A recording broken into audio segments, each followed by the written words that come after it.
identificarnos, porque yo creo que de todos los que estamos aquí presentes, pues la ha visto, de alguna forma, pues sabe, ¿no? Y pues es el tipo de familia de lo que es Doña Florinda y Kiko, estos personajes, pues, de la serie del Chavo, mexicana, que pues nos va a resultar un poquito más fácil. No nada más aquí. Mi trabajo pues lo hice no en cuadro sinóptico, pero pues sí especifiqué así pues la cuestión de la psicología de la familia, nomás les puedo, ustedes me dicen.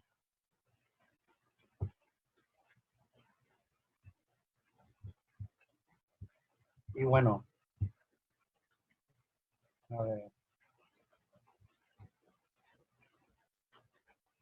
no se ve, ¿verdad? ¿Sí lo ven, no, verdad? Se ve blanco. Esperen.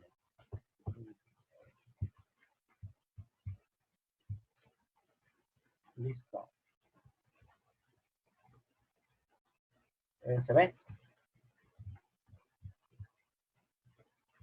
Sí, ahí sí. Sí, ahí se mira, Marlon. Ok, bueno. La tipología de familia, pues yo la hice en mi trabajo, así tal cual. Aquí pues la presentación. Doña Florinda y Kiko, de estos personajes, bueno, de acuerdo a lo que siempre se mostró durante la audiencia y muy repetitivo en los capítulos que se mostraban de este tipo de familia, pues se hacían notar varios puntos, que estaba compuesta solamente pues por lo que era el personaje de Doña Florinda y pues Kiko, que era madre e hijo, y que muchas veces pues no sabíamos de figuras como el padre o qué más había en esta. Y bueno, yo clasifiqué esta familia de la siguiente forma.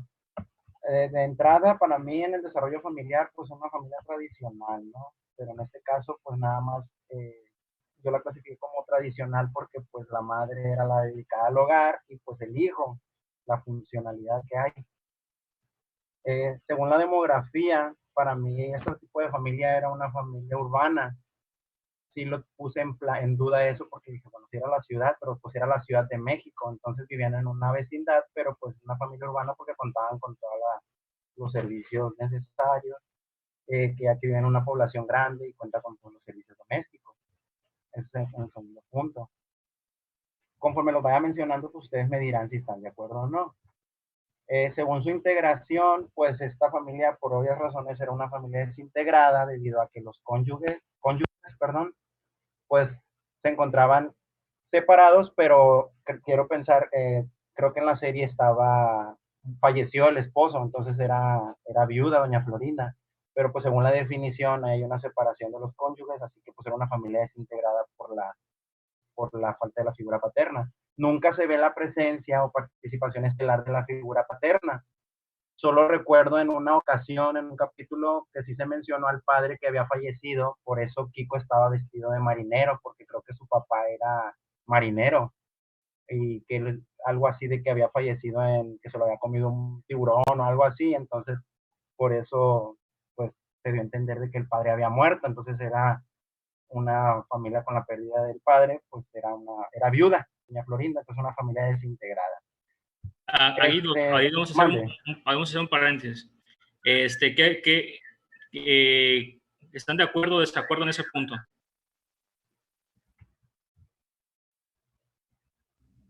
Pues no tanto sería desintegrada, sería una familia con una pérdida, pero no sé si haya alguna clasificación punto y aparte con una pérdida, pues que el padre sea viudo, que...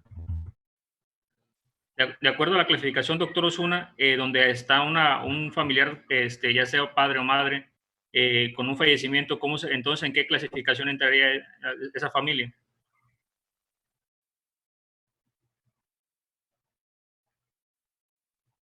Sí lo he escuchado, pero estoy buscando la respuesta. Sería monoparental. Sería contraída, porque bueno, si se dice que fallece uno de los padres, es contraída, ¿no? Bueno. También podría ser seminuclear porque solo hay un padre. Sí, pero aquí hay que basarnos, es algo muy importante que hay que basarnos que el papá de Kiko, como dice Marlon, no es que se haya ido de la familia de ellos, sino que falleció. en lo que es la temática de lo que es la parte del programa, él no se encuentra ausente por otra causa, sino es por fallecimiento. Entonces sí es importante que a la hora de que vayan a integrar a la familia, vean desde el punto de vista, ¿es un papá ausente? ¿Es un papá ausente por qué tipo de causa? ¿O es un papá ausente por fallecimiento?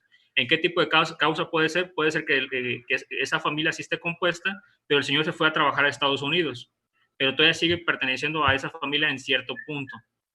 O esa familia, ese hombre nada más los abandonó, pero ya no tiene ningún vínculo con ellos. O en su caso, este papá falleció. Por eso les comento, desde el punto de vista de ustedes, a lo que han visto en la tipología familiar, en cuáles clasificaciones entraría de acuerdo al fallecimiento del padre. Ya me dijeron una que es contraída, es correcto, es la pérdida ya sea del padre o de la madre, y solamente se queda a cargo uno solo de ellos.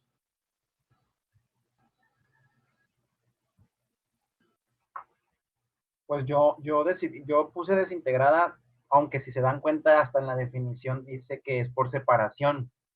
De todas maneras la agregué así por pensar en la figura que no estaba presente, pues, pero como dice usted, doctor, pues igual no es desintegrada porque no cuenta por la definición, pues, porque aquí es pérdida. Entonces, Hay otra manera para hablar de integración. Acuérdense, en el consenso, viene en el libro de Membrillo, y viene el consenso de medicina familiar 2005, viene si la familia es integrada o desintegrada, pero en qué contexto, si es por cohabitación o si es por cuestiones de función de cada integrante de la familia. Esa podría ser una, y podría ser, por ejemplo, desintegrada, pues por cohabitación, porque no está el padre. Y sí, como dice, no me acuerdo quién dijo, Ani, o no me acuerdo, que contraída porque falleció el papá. Esa podría ser otra tipología. De entrada, yo cuando me dio la tarea de checarlo de la familia, no estaba seguro si era viuda o qué había pasado, por eso me quedé en duda. Y cuando hice la tarea, pues dije, pongo desintegrada.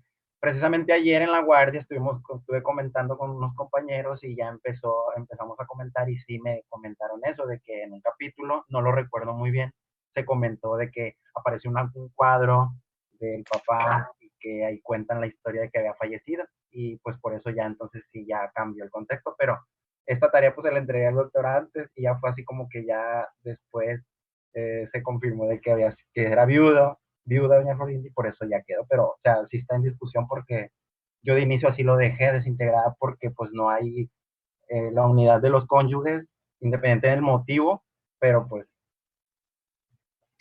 Ahora, otra sugerencia, siempre que pongan ustedes, por ejemplo, Marlon puso, si era familia desintegrada, ¿en base a qué? Sí, recuerden, si se están dando cuenta ahorita nada más con las clases de Membrillo, faltaría luego ver qué dice Huerta, o qué dice Farfán, o qué dice Teófilo Garza. Ahorita nada más están conociendo el punto de vista del doctor Membrillo. Pero en medicina familiar es importante que siempre argumenten en base a quién, en base a qué autor, o en base a qué consenso, o en base a qué sociólogo van a hacer la clasificación de la familia, ¿sí? Argumentándolo, porque hay muchas tipologías, como se están dando cuenta ahora con las clases del doctor. Digo, para tener un mejor control, y con lo que yo veo ahorita con el doctor, muy bien, me parece muy bien, tiene muy bien definido lo que es la familia. Ahora, hablando de Kiko y doña Florinda, ¿y el doctor Girafales? El profesor. ¿O el profesor Girafales? Pues él no era parte de la familia porque él nada más era como el novio, pero a la visita, o sea, no vivía con él.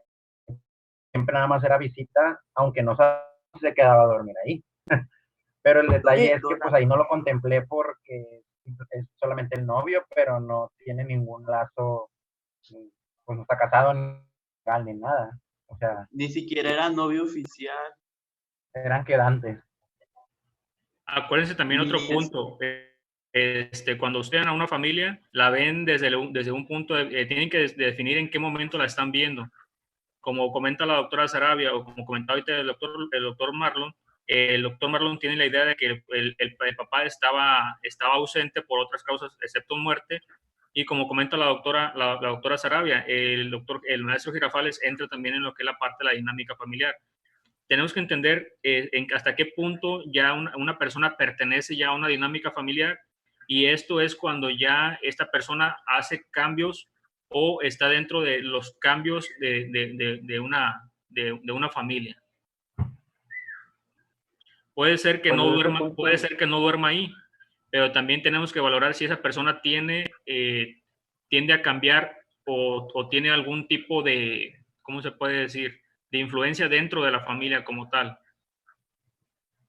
pues en ese caso, entonces el profesor Girafales no es parte de la familia, porque siempre que se hace referencia a que es el nuevo papá de Kiko, el profesor Girafales se deslinda de responsabilidades y pues no tiene mucho que ver ahí en la familia. Tampoco es como que haya ninguna clase de aporte, ni sentimental, ni económico hacia la familia. Sí, por eso les comentaba que es importante. No lo pongo nada más para este ejemplo, lo pongo para en general. Cuando vayan a realizar algún tipo de desarrollo en tipología familiar, lo primero que tienen que desarrollar es también ver en qué momento están viendo la familia, en qué momento la tomaron, y la foto en qué momento la tomaron. Así de, si la acabo de ver hoy, ¿cómo la encuentro? Porque puede ser, un ejemplo, a mí me tocó una familia donde un día antes de que yo llegué a hacer mi estudio de familia, habían sacado a la hija porque quedó embarazada y la desintegraron de la familia, la excluyeron, la mandaron a vivir a otro lado. ¿Cómo yo la encuentro? Es como la tengo que definir. ¿Cómo la encuentro el día de hoy, no el día de ayer? Entonces es importante que también se basen de acuerdo a la fecha en la que la están agarrando. ¿Sí? Continúe, Doc. Ok, bueno. Según la presencia de los padres, yo la definí como monoparental por obvias razones, y desde el principio lo había mencionado, que donde solo se contempla la figura materna, ¿no? Madre y pues Kiko solamente.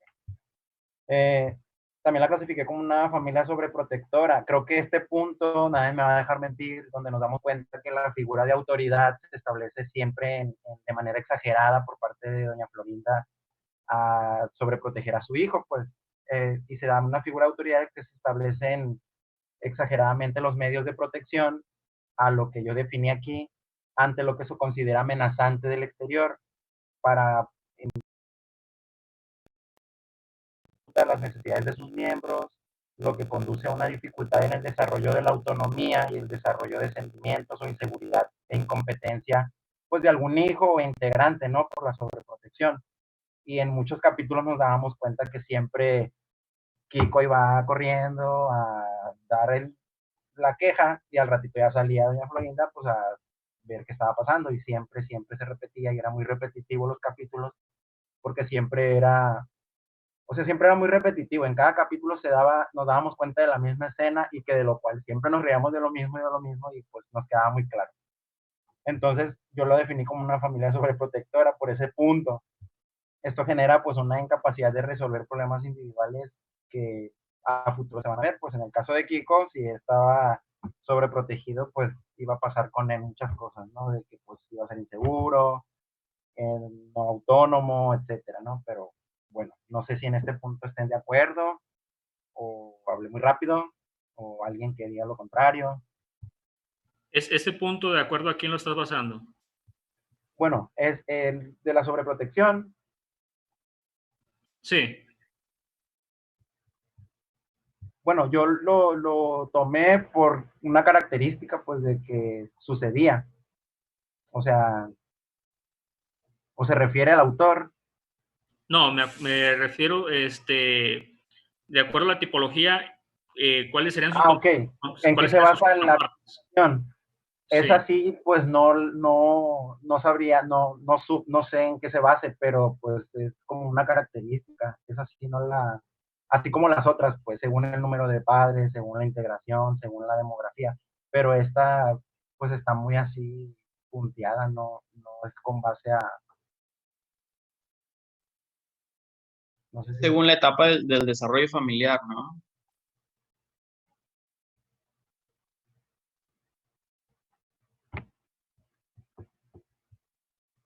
Pues sí, o sea, la sobreprotección solamente, pero no sabía decirle yo sí, o sea, con el desarrollo solamente, como dice Jesús, pero no. Sí, es que es importante, como comentaba la doctora Sarabia también en ese momento, tienes que definir de acuerdo a quién, porque nada más ahí pones una familia sobreprotectora, pero en tipología familiar, de acuerdo a qué características, de dónde No, desglosas lo sobreprotectora. sí, pues ahí sí no sabía decirle, no sé en qué se base, o sea, pues en el desarrollo familiar, pero En el libro de Membrillo lo mencionan otras clasificaciones de familia. No pero viene no sé, así de una, o sea, está en otras. ¿No? no se basa en un punto, pues, sino como una clasificación más. Pero supongo que se referiría En la, desde el punto de en la vista de la clase del autoridad. doctor, perdón, disculpen, en los apuntes del doctor le mencionaba como patrones de interacción y convivencia entre la familia. Ah, pues, o desarrollo familiar. Sí, porque me entra la duda a mí en ese punto, no sé si no sé la doctora Sarabia, pero esa parte yo no la tenía en conocimiento, que entrar en tipología familiar. Es más que nada son ¿cómo se puede decir? Como clasificación. Como, sí, como algo externo. Y la última, doctor Marlon, que esa está muy interesante porque ahí sí tengo muchas dudas. Pues ahí según la ocupación y el sustento de cómo eran los ingresos para, pues, para la familia esta de doña Florinda y Kiko, cómo se mantenía su economía. Yo la catalogué como una familia comerciante. Aquí pues sí voy a hablar un poquito más. Yo al principio también me puse a pensar de cuál era el ingreso. Hay unos capítulos, bueno, yo asumiendo a que si enviudó doña Florinda, el ingreso principal era la pensión. Entonces, pues, esa fue el número uno. Número dos, yo la clasifiqué como comerciante porque en algunos capítulos se dio a conocer que doña Florinda tenía una fonda de comida, que no fueron muchos los capítulos, pero tenía ese negocio. Entonces, pues, aquí ya la clasifiqué así, puesto que en algunas ocasiones la madre aparecía como dueña de una fonda de comida, que era como un ingreso principal, pero como mencionaba ahorita, también una pensión por su esposo era pues otro ingreso, pero eso ya no la clasificaría como comerciante. Entonces aquí por eso también entra pues la duda en ese aspecto. Por eso yo nada más ahorita también ya lo clasifiqué como dice usted, pues yo tomé la foto en ese momento de que doña Florinda tenía ese ingreso por medio del trabajo, pero pues si ya nos ponemos a pensar en lo de la cuestión de pensión, pues ahí ya no entraría como definición y pues ese sería otro punto. No sé En este punto, ¿algún otro tipo de cuestionamiento, doctores?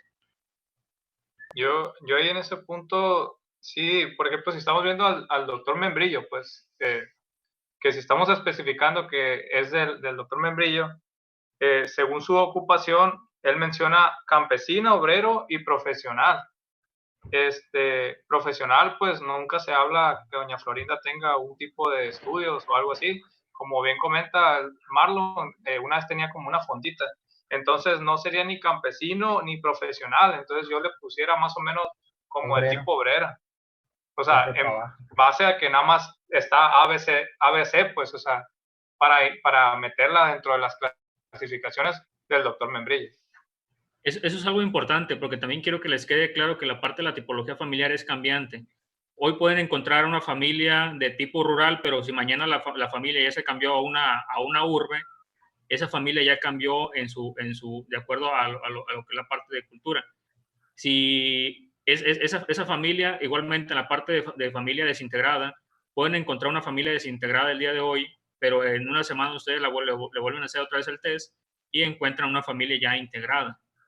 Entonces, es importante que se basen y definan. Dos, cuando ustedes vean a una familia, puede ser, como comenta ahorita Marlon, en lo que es la parte de la historia de la familia, ahí pueden ir desarrollando pequeños puntos importantes para que a la hora que el lector vea su familia, su estudio de familia, pues se dé una idea un poquito más vasta de cómo está el proceso. Un ejemplo, comenta Marlon sobre la cuestión de que doña Florinda pues tenía una fonda, también vendió churros, vendió no sé qué otras cosas, pero tuvo varios negocios pequeños, pero los tuvo.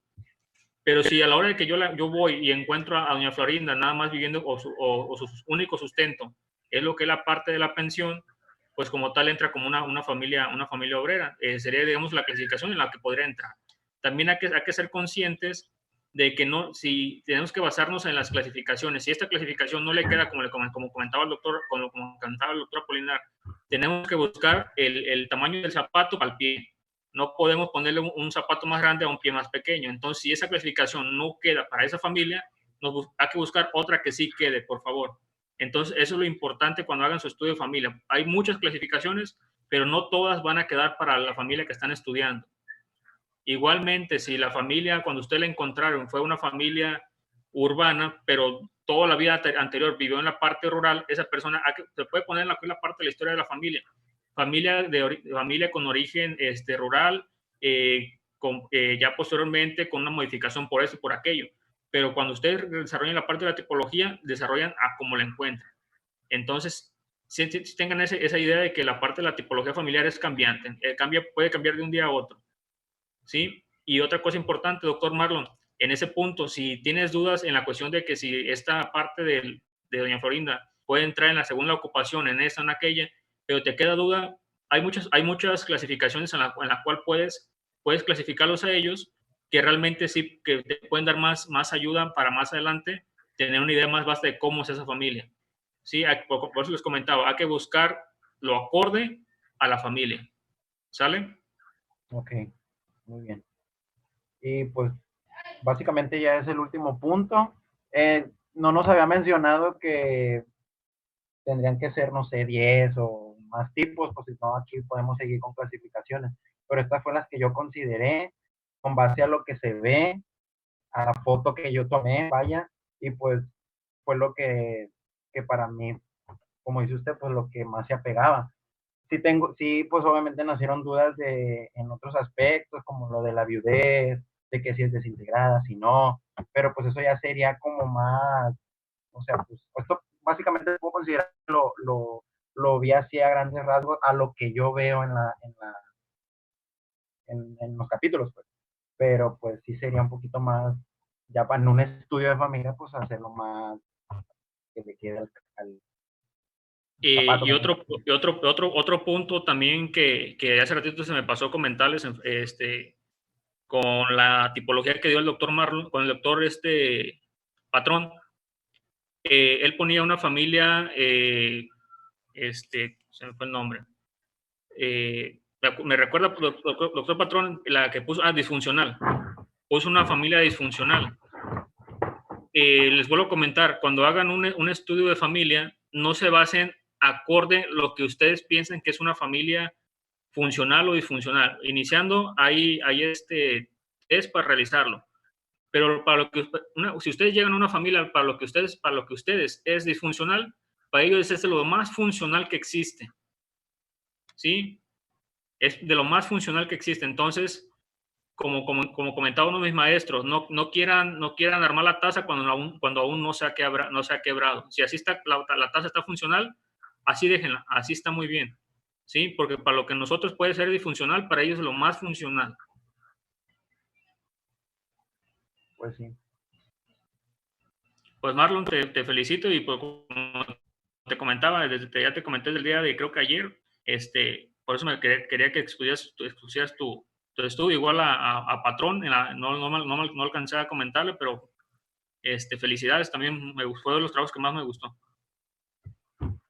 Pues muchas gracias, Doc. La verdad me hubiera gustado haberle puesto un poco más de atractivo, pero, o sea, en principio no me quedó tan de que nada más era poner así las clasificaciones, pero pues hubiera puesto alguna imagen también. Sí, acuérdense que esto nada más son pequeños ejemplos o trabajos para que ustedes vayan viendo lo bonito que es la parte de la misión familiar, se vayan empapando de esta especialidad que es tan hermosa y pues vayan viendo hasta qué punto llegan ustedes. Y la verdad, medicina familiar es tan amplia que pueden hacer maravillas con ella. ¿Sí? Pero esto es una pequeña empapadita de lo que es. de lo que es medicina familiar. No sé si la doctora Sarabia quiere comentarles algo. Ahí les estaba poniendo en el chat. Recuerden, muchachos, ¿para qué nos sirve todo esto que estamos viendo? O sea, a lo mejor es algo nuevo para ustedes porque ni en la facultad no los enseñan, pero ¿para qué nos sirve tipificar a la familia? ¿Qué queremos ver si la familia se lleva bien, si es nuclear, si es seminuclear, si es, como dijo ahora el doctor, serena, intelectual, lat, DINC, PAN? Pues para ver factores de riesgo. Es lo que les dijo ahora el doctor, entre frases les dijo, es para ver factores de riesgo. ¿Cuáles son los factores de riesgo que tenemos que buscar? Los biológicos, obvio, tenemos que ver. Los psicológicos, tenemos que ver los familiares y los individuales. O sea, para eso es buscar factores, en qué prevenir, qué tenemos que prevenir con este tipo de familias, medidas de intervención, de prevención. Para eso tenemos que tipificarlas. Y lo que les dice el doctor Membrillo, entre tantas cosas que nos dice es, analiza la familia, y busca cuál es la variable que quieres estudiarle, qué es lo que quieres prevenirle, qué es lo que quieres intervenir. Si tú sabes que es una familia, no sé si tocó la familia Boomerang, no sé si el doctor Membrillo es el que habló de la familia Boomerang. Aquellos que son náuticos, por ejemplo, que se van un mes a plataforma y un mes están aquí, ¿qué factores de riesgo pueden tener ellos? Sí, buscarles. Buscar, por ejemplo, aquellos que tienen niños pequeños, ¿qué es lo que tenemos que buscar en ese tipo de familia? Es más, vamos a uno, no lo dijo ahora, ¿verdad? El de permanencia filial prolongada, que es el de cuando los hijos ya crecemos, pero no salimos de la casa. O sea, tenemos 30 años, hicimos un posgrado, una maestría, estamos haciendo un doctorado y no nos casamos, no hemos salido de casa, ahí estamos con los papás. ¿Qué factores de riesgo tienen esos padres? Si hablamos de, esa es una tipología de permanencia filial prolongada, esa la vamos a ver con Huerta después. ¿Qué factores de riesgo tienen? Están atorados en un ciclo vital, en una etapa del ciclo vital.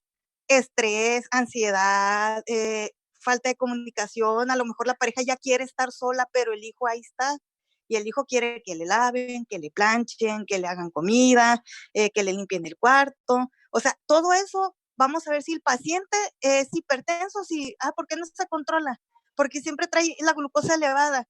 Si él dice que se toma la medicina, si él dice que se cuida la alimentación, pero si nos vamos a la tipología, al ciclo vital y vemos las funciones, es lo que les dijo el doctor Membrillo ahora, vamos a ver por qué esa paciente está descontrolada y cómo podemos prevenirlo, simplemente con una tipología, viendo la etapa del ciclo vital y qué funciones se cumplen y no se cumplen. Para eso es implementarlo en nuestra práctica diaria, pero pues vamos de paso a pasito. Empezamos con la tipología y hay muchos, pero ustedes agarren, siempre tengan un acordeón. Yo nunca digo que que se los aprendan de memoria porque son muchas, pero hagan un acordeón. El doctor les deja mapas conceptuales para que vayan agilizando la memoria y la mente para que puedan hacer un acordeón de todas las tipologías que hay. Y cuando entrevisten una familia, pues ya nada más la van catalogando ustedes en ese acordeón que traen, en qué casilla va cayendo esa familia, para fines prácticos.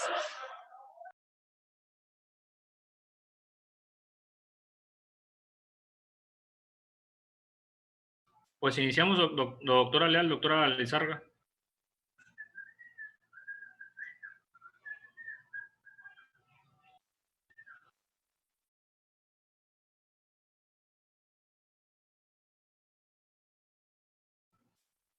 Doctora Elizabeth, doctora Carla.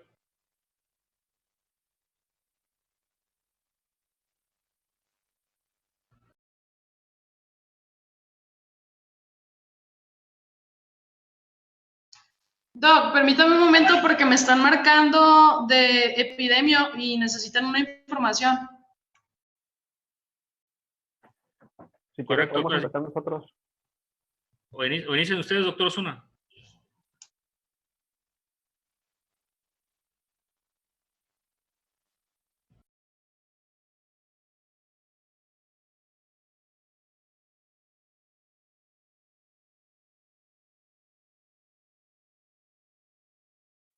Ahorita Claudia la va a proyectar.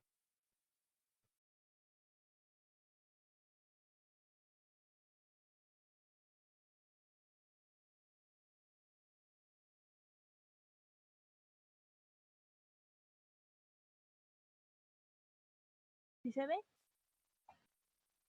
Sí, doctora, adelante. Ok. Bueno, a mi compañero Juan Luis Osuna y a mí nos toca presentar el tema de atención primaria y medicina familiar. Vamos a empezar por los conceptos básicos. La atención primaria la atención esencial está basada en un método de práctica científica con fundamentos y socialmente aceptables que sea accesible a todos los individuos y las familias de una comunidad, mediante la plena participación de estos y con un costo que tanto la comunidad como el país puedan sostener o mantener. De aquí podemos rescatar que si bien la salud es un derecho de todos los ciudadanos, también es una obligación que estos participen en el cuidado de la salud, mientras que el gobierno tiene la responsabilidad de implementar políticas de salud y a la vez proporcionar todos los recursos para que esas políticas puedan ejercerse. Las actividades que se van a desempeñar como atención primaria a la salud engloban, les digo, no es solamente la atención médica, sino también las actividades que el gobierno tiene que implementar, que son desde proporcionar alimentos adecuados, la educación en salud, y pues lineamientos médicos tales como la inmunización, la prevención de enfermedades, tratamientos oportunos, cuidados maternos infantiles adecuados. Todo esto pues en busca de mantener un equilibrio, un estado de salud tanto en la persona como en la familia y la comunidad. Para lograr esto, se forma un equipo de atención primaria a la salud, en la que si bien el médico tiene gran protagonismo, no es el único que está encargado de la atención a la salud. Es un equipo que está conformado por varios integrantes, entre ellos pues la enfermera, trabajadora social, odontólogos, algunos especialistas, pediatras, ginecólogos, medicina interna, pero también se debe tomar en cuenta parteras o promotores de la salud que trabajan directamente sobre la comunidad. Además, también debemos tomar en cuenta en nuestras comunidades si existe la inclinación por medicina tradicional o medicina alternativa. Todos estos elementos del equipo de atención primaria de la salud deben trabajar en conjunto para llegar al objetivo de mantener la población sana. Teniendo en cuenta que muchos países de América presentan gran desequilibrio social y no todos tienen acceso a los mismos cuidados o niveles de atención, en 2003 la OPS y la OMS decretaron que deberían organizarse estrategias que se implementaran en todos los países para resolver los problemas de salud que existían y tratar de equilibrar la equidad en la atención de la salud. Aquí pues ya podemos ver lo que es la atención primaria a la salud. La atención primaria a la salud está basada en mantener una comunidad sana, en donde van a implementarse tanto médicos, enfermeras, todo lo que es el equipo de salud para llegar a este objetivo. Es así como nace la medicina familiar. La medicina familiar nace en el año 1971 aquí en México.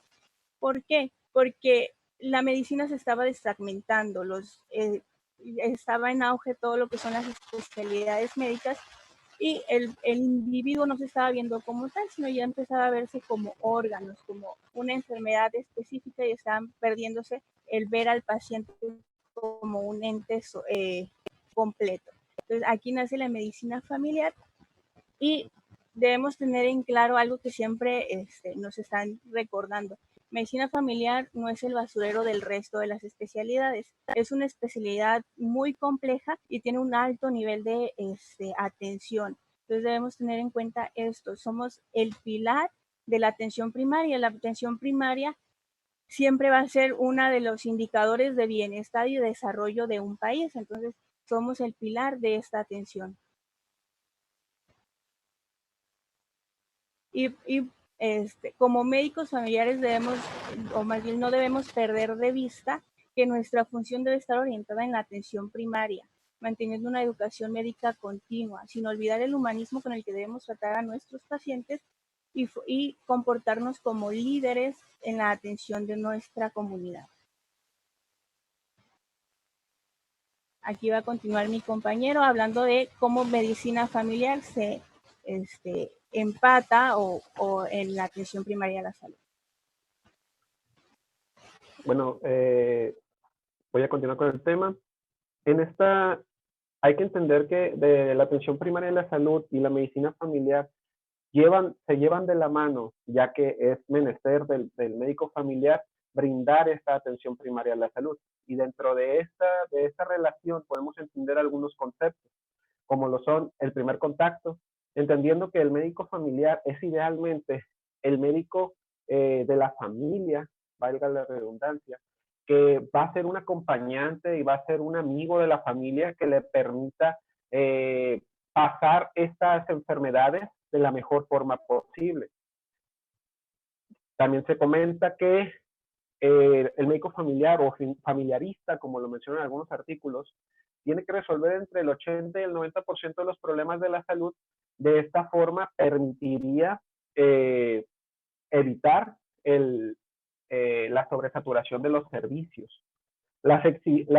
Esto es por medio de la accesibilidad, ya que el médico de familia debe ser prácticamente el que tenemos más a la mano. Es como en otros países se nota, mi médico familiar es el médico con el que siempre va a tener la última palabra o que va a orientarme hacia qué es lo que debo de hacer o qué debe hacer mi familia a la hora de enfrentar una enfermedad.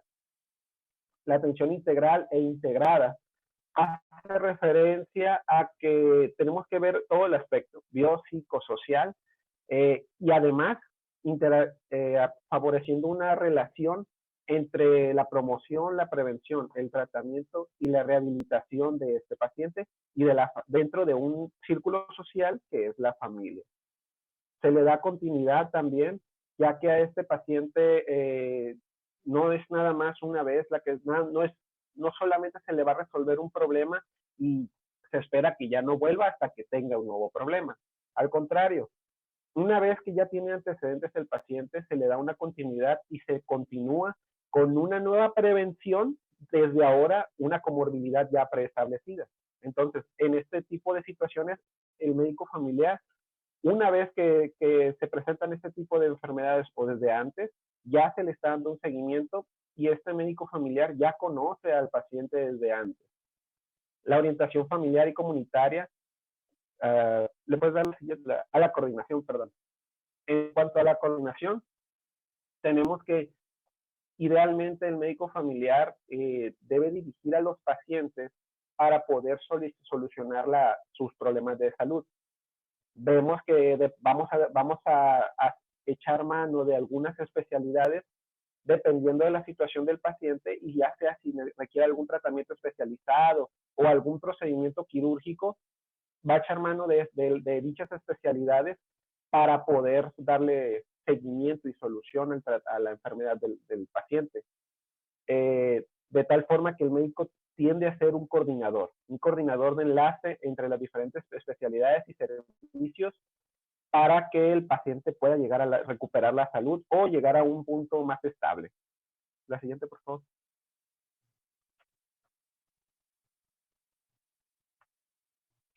La orientación familiar y comunitaria es lo que les estaba comentando. Desde este punto de vista, el médico debe ser capaz de brindar una atención más completa a sus pacientes. Una atención en la que no solamente va a ver al paciente en el consultorio, sino además en su hogar y es capaz de resolver algunas clases de dudas. Probablemente ya lo hemos hecho muchas veces nosotros cuando nuestros familiares no nos piden que vayamos a ver al paciente, pero sí nos preguntan alguna duda.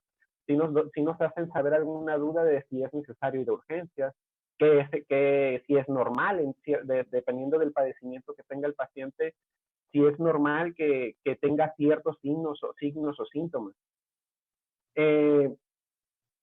Volviendo al punto de la prevención, la prevención y la promoción de la salud siempre va a ser un punto importante de esta relación de la atención médica, de la atención primaria de la salud y del médico familiar. Desde este punto de vista, de lo que se trata es que el paciente, desde antes de que caiga en la enfermedad, hay que observar los factores de riesgo que este paciente presenta y desde ese punto de vista, dar educación para la salud para que se puedan prevenir ciertas enfermedades.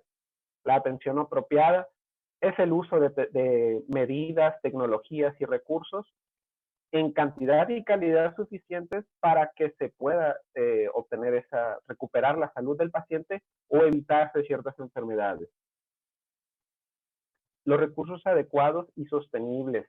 Hay varios artículos que mencionan que la atención primaria de la salud debe ser sustentable por sí misma, al punto de que es barata, porque al fin y al cabo la mayoría de las consultas solo son una relación entre dos personas en una misma habitación, y esta es económica y debe ser bastante accesible al paciente.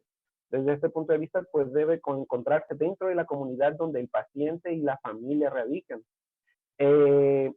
Además, el médico familiar debe gestionar los recursos que tiene a su mano para poder evitar el agotamiento de los mismos. La siguiente, por favor. La medicina familiar en la atención primaria de la salud, pues tiene un papel de servicio y atención en el que podemos observar todas las características que les acabo de comentar. La atención integral que reúne actividades de promoción, prevención, tratamiento y recuperación, en este caso la rehabilitación, para favorecer un mejor tratamiento y una mejor visualización del problema en general en el paciente. Y un factor de formación y de desarrollo personal en profesionales médicos. ¿Puedes darle la siguiente, por favor? Este último punto, el factor de formación y desarrollo personal, se apega mucho a la situación actual de la práctica en la medicina. Este comentario que se ve en la pantalla es sacado de un artículo que se publicó en 2016, donde, aparte, dentro de algunas cosas, se comenta que si bien la medicina familiar inició como una especialidad, es decir, varios maestros míos durante la universidad me decían que lo principal o a lo que más se le debería de invertir es al primer nivel de atención. ¿Y cómo satisfacieron estas necesidades? Para evitar que esa especialización que se estaba dando de la medicina en México, ¿qué fue lo que hicieron? Crearon una especialidad que se apega solamente a primer nivel. Entonces, desde ese punto de vista, sigue siendo una especialización. Entonces, se sigue viendo como que el médico familiar, desde ciertos puntos de vista, solamente sería un recepcionista que nada más le vamos a decir al paciente para dónde ir para que le resuelvan los problemas. Y esto no es así. El médico familiar debe llegar, se encuentra en una situación actual en la que se menosprecia o que no se aprecia completamente la actividad completa en la que se puede dar. Esto también se influye por parte de la poca importancia que se le da a las enfermedades mentales que tienen los pacientes, ya que para un médico atender el aspecto biológico es más que suficiente para atender la salud de un paciente. Y pues entendemos que no es así. Para un psiquiatra el punto psicológico es lo más importante, pero se deja muy de lado también el aspecto social. Entonces, la especialidad en medicina familiar o el médico familiar debe dar un plus en el que se brinda una atención general, una atención que satisfaga todas las necesidades del paciente, incluso aquellas que él no sabe que deben ser satisfechas. ¿Me puedes dar la siguiente, por favor? Ahorita pues tenemos un desafío en la práctica de medicina familiar en la que hay una reducción en los beneficios que se otorgaba a la seguridad social en el país. Si bien desde el punto de vista del IMSS todavía conservamos mucho de esos beneficios, o el derechohabiente todavía tiene muchos beneficios. En otras instituciones los beneficios han disminuido progresivamente, a tal punto que sí, el médico se está convirtiendo nada más en un, en un recepcionista que nada más dirige al paciente hacia donde realmente debería de ir. Y esto no es así. La medicina, la atención primaria de la salud se debe brindar lo más eficiente posible para evitar que el paciente vaya a un segundo nivel y los hospitales estén sobresaturados. ¿Me das la siguiente, por favor? Ya con todo esto que mencionamos y con los artículos que hemos revisado, nos damos cuenta, algo que me llamó mucho la atención es que los artículos, dos son de aquí de México, uno más es de Argentina y el otro me parece que es de Chile. Sin embargo, no hay mucha diferencia entre la situación de Argentina, de Chile y de México, donde al médico familiar hasta cierto punto se le menosprecia y a la atención primaria de la salud no se le da la importancia que debería de ser. Especialmente, y esto es algo que me llamó la atención, por parte de la sociedad. La sociedad va al médico cuando ya siente que su enfermedad es muy grave o cuando siente que debe ver a un especialista. ¿Cuántas veces nos ha tocado a nosotros que llega el médico en la actividad privada, el ejercicio privado de nuestra profesión, que llegan preguntando, oiga, nada más vengo para que me recomiende a un pediatra o a un médico internista? ¿Pero para qué, señora? No, pues es que tengo presión alta y quiero que me empiecen el tratamiento. Señora, pues nosotros podemos iniciar el tratamiento, nosotros podemos dar un manejo y en caso de que no se pueda, pues ya la estaremos mandando con un médico internista. Y sin embargo no es así. Muchas personas me ha tocado que me cuentan que le detectaron presión alta y fueron con un cardiólogo privado y ya gastaron 10,000 pesos para saber que su presión alta, su presión se puede controlar con captopril. Entonces, desde ese punto de vista, pues la medicina familiar es algo menospreciada y pues entendemos que la medicina familiar debe estar al tanto de la salud del individuo y de su ámbito social, más específicamente pues su ámbito familiar. Entender al paciente desde un punto de vista biopsicosocial para poder brindar una mejor atención y aplicarlo junto con las medidas de prevención, promoción de la salud, tratamiento y lo que sería la rehabilitación en caso de ser necesario. La siguiente, por favor. Entonces, un cambio fundamental en la formación de nosotros como médicos y en la educación que se le debe dar a la población, a la sociedad, debe darse. De otra forma, la especialidad de medicina familiar siempre va a ser tratada como un simple recepcionista que va a dirigir las cosas. Y como lo hemos visto, pues no solamente es menospreciada por parte de la sociedad o otros médicos, sino muchos de nosotros, de los médicos especialistas en medicina familiar, lo ven solamente como eso, como brindar recetas, como dar solamente la atención para el problema que trae y fin de la historia. Cuando realmente o vemos, no sé si han notado que algunos médicos tienen una lista de las actividades de promoción de la salud que se deben de dar. Muchas veces el médico de base, el médico que está en la consulta, lo ve como que, uy, nada más nos suben más cosas. ¿Y tú crees que va a ser posible esto? Pues debería de ser posible que al paciente se le brinde información, que se le brinde la oportunidad de atenderse a tiempo y la oportunidad de evitar ciertas complicaciones. Entonces, por nuestra parte, hasta ahorita sería todo. No sé si alguien tenga alguna duda o algún comentario. Doctor, ¿qué es la declaración de Alma Ata?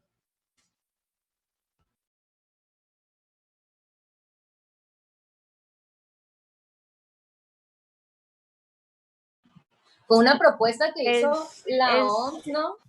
Donde La pregunta va encaminada para los ponentes. Es una conferencia internacional sobre la atención primaria en la que se hizo un decreto o se tomaron ciertos acuerdos en donde se establece qué es la atención primaria y qué es lo que deben hacer los países para garantizarla a la sociedad. Habla específicamente sobre las definiciones, sobre lo que hablábamos, lo que es el equipo de salud, que no solamente es médico y enfermera, sino que también se debe tomar en cuenta, como comentaba, lo de medicina alternativa y todo este equipo tomar un consenso para lograr el objetivo que es mantener la salud en la comunidad. ¿Por qué les hago esa pregunta? Porque esa declaración es algo muy importante. México como país no dio ese paso por cuestión propia, sino que basado en esa declaración a nivel internacional, se obligó a México a tener este desarrollo en lo que es la atención primaria de salud. Sí, por eso es algo importante que creo que desde mi punto de vista tenían que haber incluido. Sí. Doctora Amaranta, aprovechando que quería participar, hágame un análisis entre lo que es la atención primaria de salud y tipología familiar.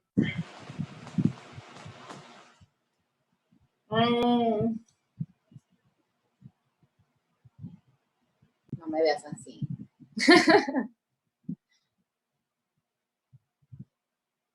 Pues yo creo que al establecer la tipología familiar, pues es más fácil aplicar la atención primaria a la salud, ¿no? Doctora Claudia, ¿me puede poner la segunda diapositiva, por favor? ¿Cuál diapositiva? La 2. La 2.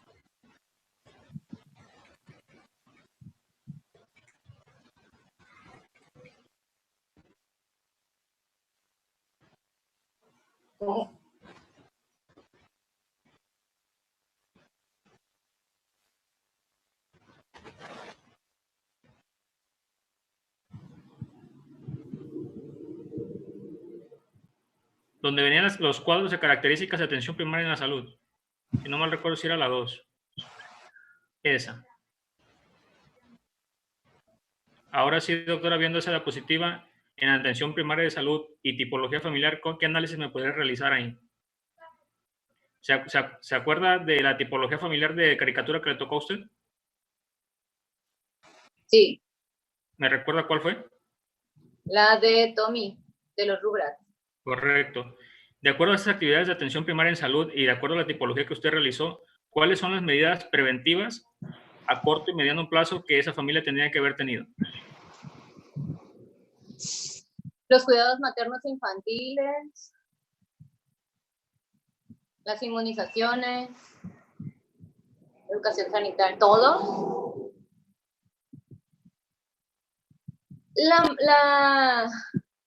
En la caricatura que me tocó, la mamá estaba ausente y era la que mantenía a la familia, ¿no? Y el papá y el abuelo eran los que estaban al cuidado de los niños. Pero, según me acuerdo en la caricatura, sí tenían todos los cuidados y la atención que los niños necesitaban. El papá era medio distraído. Sí, pero mi pregunta va encaminada a usted como doctora. ¿Manda? Mi pregunta va encaminada a usted como su doctora de ellos. En cuestión de las actividades de la atención primaria en salud. Por eso les comentaba si me podía realizar un análisis. ¿Qué es lo que yo podría hacer si los estuviera atendiendo? Sí.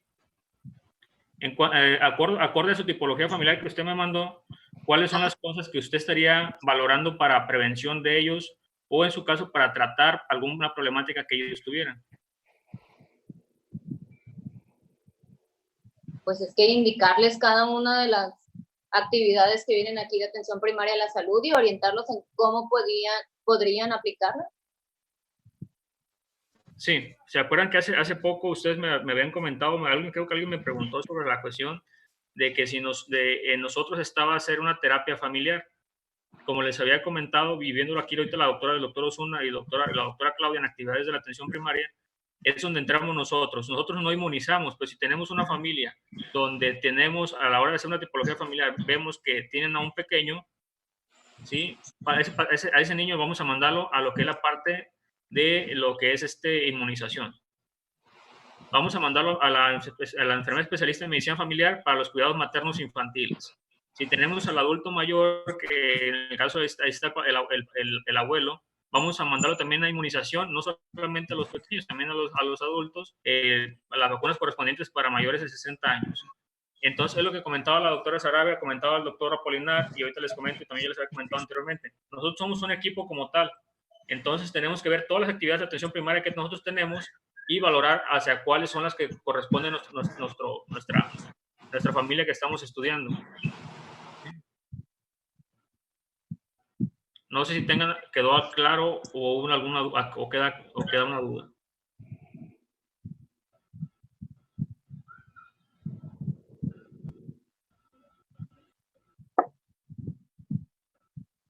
Cayó de callada. ¿Mande, doctora? No, nada.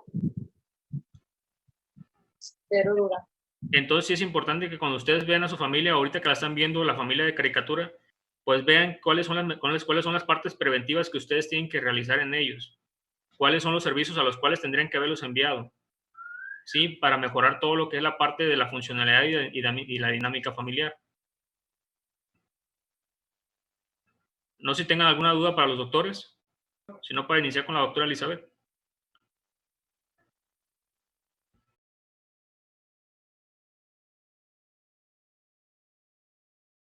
Doctor Osuna, doctora Claudia, felicidades, me gustó mucho su clase, muy completa.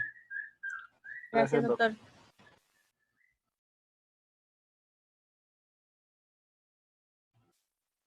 Doctora Berenice, ¿alguna aportación para los doctores? Disculpe, doctor, no alcancé a entrar a esa clase porque el doctor Pacheco me estuvo llamando para ver el caso de los alumnos que están incapacitados. Bueno, disculpa, doctora, gracias. Pues iniciamos con la siguiente clase, doctora Carla, doctora Elizabeth.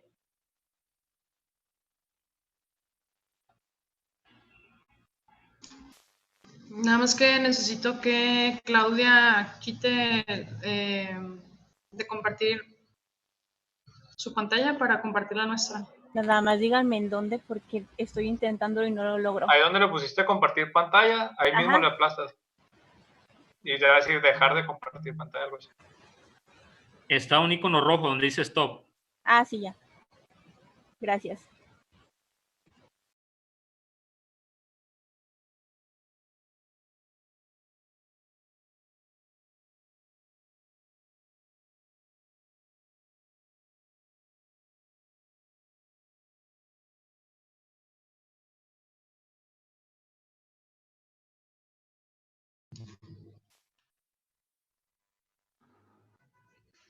Bueno, buenas tardes. Nosotros, Carla, Lizárraga Medina y Elizabeth Leal, les vamos a hablar sobre el perfil que debe tener el médico familiar. El médico familiar debe tener conocimientos integrales. Esto está basado no nada más en los conocimientos de ciencia médica que tenemos todos en la formación en la escuela, sino también con conocimientos sociales y conocimientos conductuales, ya que debemos evaluar de manera integral al paciente. Dentro del perfil de egreso del médico familiar viene el hecho de que somos los responsables de otorgar atención médica y esa atención va a ser integral y continua tanto al individuo como a su familia y debemos de poseer nosotros capacitación en el área clínica. También debemos de ser docentes para poderle enseñar a los pacientes y a los familiares sobre las enfermedades, sobre la prevención de las enfermedades. También podemos hacer actividades administrativas y decía también que debemos de tener actividades de investigación. Entonces, dentro de las características que tienen los médicos familiares, pues tenemos que debemos de tener actitud de servicio y debemos de tener este lado humano del contacto con el paciente, ¿no? Dentro de los conocimientos médicos, pues aplica lo que es la capacitación técnica y científica, que esto, pues en teoría lo da la universidad y posteriormente la práctica clínica, ¿no? Y en sentido clínico, con un interrogatorio bien orientado para poder descubrir cuáles son las causas que están provocando las patologías de nuestro paciente y de la familia. En cuestión de la relación que debemos de tener con el paciente, pues aquí marca el libro del doctor Huerta que debe de haber responsabilidad compartida y esta debe estar fundamentada en el conocimiento. Yo no le puedo decir al paciente, necesito que se trate para diabetes y ya no me importe que el paciente no se comprometa con el tratamiento de su diabetes, sino que debo de generar en él ese sentimiento de responsabilidad también, de que él debe hacerse responsable de que tiene una enfermedad, de que tiene que tratarse por esa enfermedad, que tiene que ayudarme también a prevenirla y yo le tengo que informar cuáles son las acciones que puede hacer para la prevención de sus complicaciones. Tiene que haber un respeto mutuo y también tiene que haber una combinación de pericia y ética, hablando de que tenemos que generar también en el paciente esta comunicación efectiva para generar empatía con el paciente, poderlo entender y poderlo, pues, valorar como persona, ¿no? Nada más como si fuera un objeto que viene por 10, 15 minutos y se va a ir a su casa. Dentro de las capacidades del médico familiar, se habla de que el médico familiar debe ser capaz de resolver entre un 90 a 95% de los problemas de la salud en el primer nivel de atención. Esto no quiere decir que no vamos a enviar a los pacientes nunca a segundo nivel, pero todas las patologías que llegan al consultorio deberíamos ser capaces de tratarlas, principio de cuentas, de prevenirlas. Segundo es tratarlas. Y tercero sería que si el paciente está presentando una complicación dentro de ese 10 o 5% pacientes que no se controlan o pacientes que tienen algo más avanzado, pues entonces sí los derivo a un segundo nivel. Pero deberíamos de ser capaces de ver los síntomas de los pacientes, de diagnosticarlos correctamente, de hacerlos que entren en conciencia de la enfermedad que tienen, prevenirles esas complicaciones para no tener que enviarlos a un segundo nivel, ¿no? Y solucionar los problemas ya sea del individuo, de su familia y de su comunidad. En este caso, en este punto, también debemos de ser capaces de saber qué rol está cumpliendo el individuo en la familia, qué impacto tiene la enfermedad del individuo en la familia o cómo la familia impacta en la enfermedad que tiene la persona. Y también un análisis sobre los problemas que está teniendo nuestra comunidad para ver qué acciones se pueden tomar para prevenir estos problemas. Entonces, un punto extra también que comentaba la literatura es que debemos de ser capaces de generar esta conciencia no nada más en los pacientes, sino en otros médicos, en otros niveles de atención, enseñar a otros médicos el trato que se le debe dar al paciente debe ser de manera integral y ellos tienen que estar conscientes de ello, no nada más nosotros también tenemos que enseñar al paciente, a la sociedad y a otros compañeros médicos y a otros compañeros del personal de la salud sobre los problemas que está generándose en la comunidad y cómo prevenirlos. Entonces, a partir de aquí, mi compañera Carla va a hablar sobre las destrezas de los médicos familiares. Bueno, continuando con el tema, me tocó hablarles sobre las destrezas del médico familiar. Una de las destrezas es tener una comunicación en forma efectiva con el paciente y con sus familiares durante su atención médica. Esto sería para explicarles bien, que el paciente se vaya sin dudas y así pueda tener un buen seguimiento. El segundo sería reconocer los factores de riesgo. Aquí un ejemplo podría ser en un paciente obeso para tratar de evitar complicaciones como que llegue a ser hipertenso o diabético. El tercer punto es un diagnóstico integral. Este sería para obtener conclusiones y llegar a un diagnóstico concluyente. También aquí el paciente debemos de identificar los factores disfuncionales que tienen en su familia y plantearle soluciones para que este no le ocasione otros problemas consecuentes. Y tenemos que tener una actividad de enseñanza al paciente y a la población. La que sigue, por favor. Bueno, las actitudes que debe tener un médico familiar, la primera es una actitud de servicio. Esta se establece en cuanto al médico al paciente y el médico a la familia, para enseñar al paciente lo que tiene que realizar y también explicarle al familiar cómo puede ayudar a su paciente. Y tiene que tener una actitud analítica y racional de los problemas. Esto sería para ver cómo repercuten los problemas que él tiene y tratar de poderlo ayudar para que esto no le afecte. El médico familiar tiene que ser responsable y coordinador. Y aparte tiene que tener una actualización en cuanto a aprendizaje para que siempre se esté renovando. El médico tiene que tener empatía con su paciente para que el paciente tenga más confianza en él y así pueda seguir las indicaciones de su médico de forma correcta.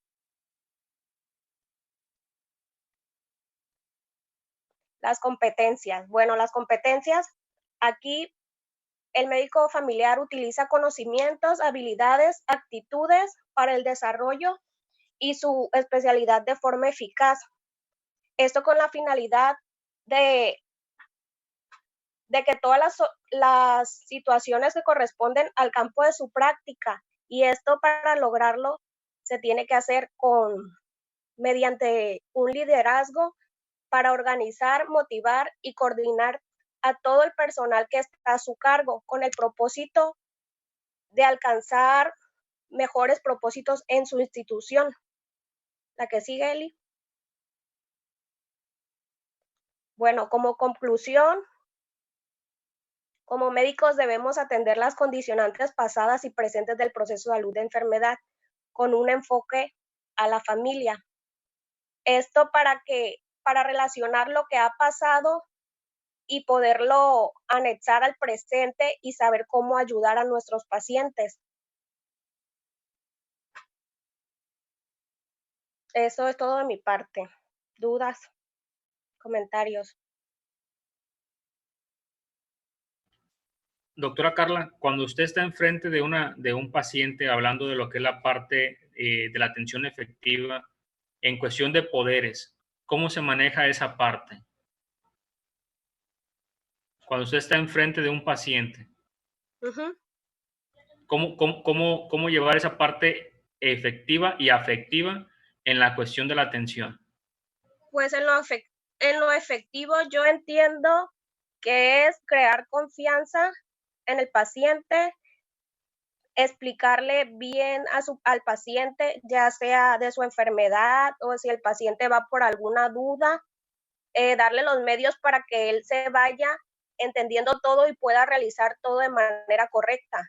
Como un ejemplo de la vez que tuvimos al paciente que se iba a aplicar el nebulizador, explicarle al paciente cómo lo hiciera para que lo hiciera de una forma correcta, porque hay veces que los pacientes regresan a consulta y a lo mejor no tuvieron un tratamiento adecuado porque no supieron, no se le explicó de manera correcta.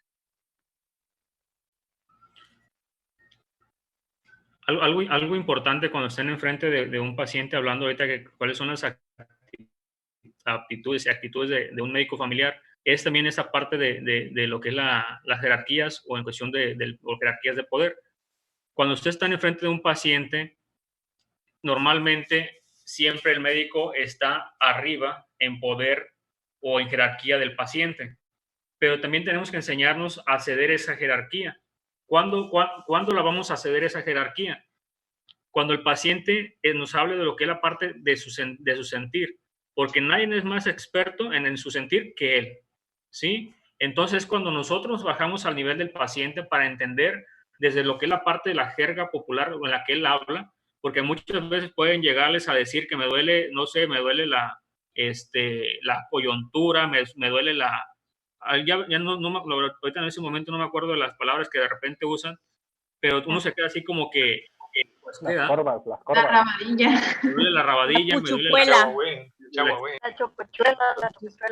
Sí se tienen que enseñar a bajarse a ese nivel del paciente y no solamente ser muy técnicos nosotros o usar lo que es la parte del vocabulario técnico que tenemos como médicos. tenemos que bajarnos a ese nivel, nunca inferiores a ellos, pero sí ponernos a un nivel con ellos. Porque en lo que es la parte de lo que es la patología, el que sabe más en ese punto de lo que él siente es él. Nosotros no sabemos o no tenemos esa habilidad de realmente sentir lo que él está sintiendo. Ya lo que es la parte de la atención como médicos, pues sí, nosotros tenemos una jerarquía más amplia o más grande en cuestión de su diagnóstico, tratamiento, evolución, seguimiento. Pero sí tienen que empezar a enseñar a manejar esos niveles de poder o jerarquías en poder para que den ustedes una atención tanto efectiva como afectiva. Si ustedes son de los médicos que normalmente siempre van a estar arriba del paciente, ese paciente nunca se va a abrir con ustedes. Rara vez se va a abrir con ustedes. ¿Por qué? Porque no va a sentir esa empatía el paciente. Entonces tienen que enseñarse a manejar eso. Doctora Sarabia, no sé si quiera darles algún otro punto, algún otro consejo en esta parte.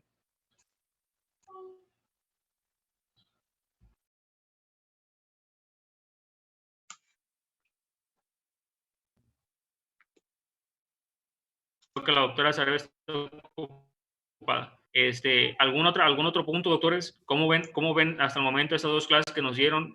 Más que nada, estas dos clases hablan sobre la atención primaria de salud y en cuestión de cómo debemos comportarnos como médicos familiares, cuáles son nuestras actitudes y aptitudes, cuáles son los puntos que nosotros tenemos a favor a comparación de otras especialidades, cuál es nuestra rama de trabajo. Como ya vieron, no solamente somos biológicos, sino que también somos sociales y somos en la parte económica. Se puede decir que somos la parte también psicológica, biopsicosocial, económico. Entonces, si se fijan, sí tenemos un punto muy amplio.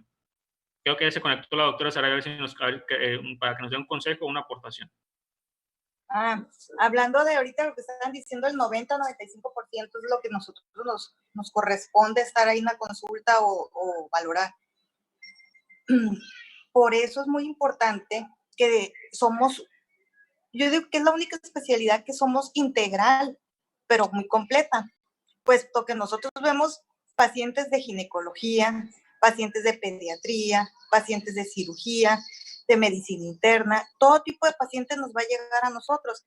A nosotros como médicos familiares nos corresponde mantener a esa población, a ese 90-95% que dijo Elizabeth, de una manera controlada, ¿sí? Y si nos vamos a lo que comentó, creo que fue Carla, la última alumna que comentó del liderazgo del médico familiar, sí.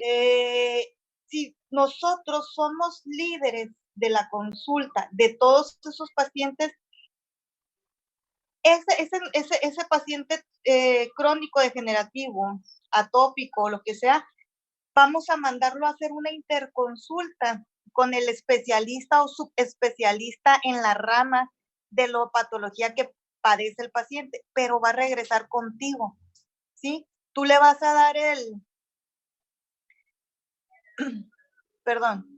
tú le vas a dar el control y el seguimiento a ese paciente. Igual pasa con los pacientes de incapacidades y eso pasa muy seguido aquí. ¿Saben qué? Me está marcando el doctor Pacheco. Voy a cortar la línea. Sí, es que me está marcando. Ahorita vuelvo. Sí, doctora. Carla, ¿te acuerdas de la paciente que nos llegó de 105 años? Sí. Si a la hora de que nosotros nos metemos a la parte de tipología familiar, pues vemos que es una paciente en abandono social, es una paciente que vive sola. A la hora que nosotros desarrollamos una tipología familiar, como comentaban también, volviendo otra vez a la parte de tipología, valoramos que si esta paciente nosotros le recetamos insulina, poniendo ya como la actitud y las aptitudes del médico familiar, si nosotros le recetamos insulina a esa paciente, ¿cómo saber si realmente se está poniendo o colocando realmente lo que le corresponde? ¿Te acuerdas si esa paciente tenía algún tipo de estudio o era analfabeta? No me acuerdo, doctor, la verdad. Bueno, esta paciente nomás tiene primaria trunca. ¿Cómo sabemos si esa persona realmente entendió lo que es la parte de unidades? ¿Cuántas unidades se va a aplicar? Esa paciente vive sola. Si esa paciente, a la hora de lo que es la parte sociodemográfica, valoramos que si esa paciente vive en una zona rural, ¿cómo puede adquirir las jeringas de insulina? Entonces, si se fijan en esta parte, a comparación de otras especialidades, la parte de la jerarquía que nosotros tenemos es algo muy importante, porque nosotros tenemos que valorar basándonos, como comentaba la doctora Elizabeth, tenemos un equipo como tal a nuestro cargo, que también entra trabajo social, y tenemos que valorar si esa paciente no cuenta con todo eso, cómo le podemos brindar nosotros esos apoyos. Porque no solamente, si nosotros empezamos a indicar medicamento, pero no tenemos esa parte de valorar al paciente, la situación en la que se encuentra, pues realmente vamos a ser médicos internistas, solamente vamos a tratar la patología sin importarnos su seguimiento como tal. ¿Sale? Entonces, acuérdense que nosotros somos psicólogos, somos sociólogos, somos médicos, somos economistas. Entonces, tienen que basarse en todos esos puntos. ¿Me iba a comentar algo, doctora Carla? No, le iba a comentar que si ahí entraba ya trabajo social para que acompañara a alguien la paciente, para poder explicar todo a esa persona. Sí, acuérdense que ahorita comentaba la doctora Elizabeth, nosotros somos líderes de equipo. Y comentaban, no me acuerdo si también en la clase anterior, nosotros somos los líderes o tenemos una actitud que nosotros tenemos que tener es liderazgo. Nosotros somos líderes en el equipo multidisciplinario.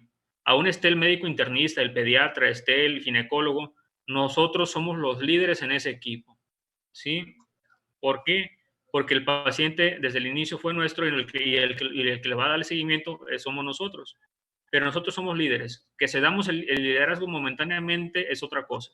Pero nosotros estamos a cargo, tenemos a cargo en ese equipo trabajo social, enfermería, lo que es la medicina preventiva, lo que es la parte de enfermería y medicina familiar. Tenemos todos los servicios en compañía con nosotros. Entonces, en ese punto sí se tienen que enseñar a manejar que nosotros somos líderes. Creo que la doctora Sarabia ya se desconectó en cuestión creo que lo habló el doctor Pacheco. No sé si tengan alguna otra duda, doctores. Pues yo considero que hasta cierto punto el médico tiene que tener la madurez suficiente para saber cuándo va a ser un líder con el paciente y cuándo va a ser un amigo. ¿Cuántos de ustedes recetaron alguna vez, como médicos generales, recetaron algún tipo de medicamento para inhalación? ¿Cuántos de ustedes se detuvieron a explicarle al paciente realmente cómo se usa? Muchos de ustedes van a recordar historias o anécdotas de que llega el paciente y le preguntan cómo lo usa y lo agarran desde lejos, se lo avientan y se avientan el puro aire en lo que es la parte de los ojos. O se lo avientan y se lo avientan a la nariz, pero nunca lo inhalan. O se lo avientan a la boca y nada más se quedan con el humo dentro de la boca. ¿Por qué? Porque esa parte de nosotros como líderes no nos damos ese tiempo de enseñar al paciente cómo debe ser el tratamiento. Y ese paciente va a llegar constantemente con nosotros con alguna complicación porque esa parte, como comentaba la doctora Carla, no tuvimos el tiempo o la dedicación para explicarle al paciente cómo es. No solamente es recetar, sino también tener esa parte, como les comentaba, de bajarnos al nivel del paciente y comprender que muchos pacientes no son especialistas, no tienen un posgrado, no tienen un doctorado para que nos comprendan al 100%. Hay que bajarnos al nivel de ellos para que ellos nos comprendan. Bueno, creo que la doctora Sarabia ya se salió de ahorita de la parte de la reunión. Los veo mañana con la clase de cardio. Hasta mañana, doctor. Otra cosa antes que se me olvide, antes que se me pase. Los 4 que ya mencioné hace ratito en cuestión de los títulos y los 2 que ya tienen, el doctor Osuna y la doctora Itza, que ya tienen su título ya aprobado para que lo puedan desarrollar, ellos quedan exentos del comentario que les voy a hacer. Los demás, sí es importante que vayan por lo menos buscando otros 2 títulos por si acaso el lunes me dicen que sus títulos no son aprobados, tener ya otro título de la manera inmediata. Entonces, el lunes yo les aviso, si no están aprobados, en ese mismo momento me manden 2 títulos diferentes. Ya les había comentado cuáles son las asignaturas que todavía tienen mucho margen para estudiar, que es trauma y ortopedia, y lo que es la parte de oncología clínica y de oncología quirúrgica. No tienen tanto estudio. Lo que es la parte de los estudios referentes a COVID, todos se van a aprobar, nada más que no tengan otro estudio semejante, pues, que otro compañero de ustedes no lo haya elegido, que no esté duplicado. Pero sí, para el lunes, por favor, los que no mencioné hace rato, ya ténganme otros 2 títulos nuevos por si su estudio, su título de protocolo no es aprobado. Los veo mañana entonces, que tengan buena tarde.